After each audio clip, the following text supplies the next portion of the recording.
Hello, Ma'am Bisaya. So, thank you so much, Ma'am, sa mga pinadala mo sa amin. Ayan, tuwang-tuwa kami sa lahat ng yung mga pinadala. Ito na po ang aking nakuha sa padala. Gatas. Ganyan. Ito pantalon. Yung din pantalon. Yun. Damit ng aking panganay. Then, school supplies na din ng aking panganay. Thank you so much, ma'am. O yan, toothbrush din na dalawa kong kulitik. Isa sila. Yan, mga laruan din nila. At ito ang pinaka-paborito ni Bunso. Si Dino.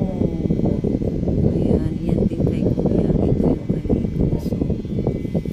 So, thank you so much. Thank you so much, ma'am, sa blessing na pinag-share mo. And God bless you more, ma'am.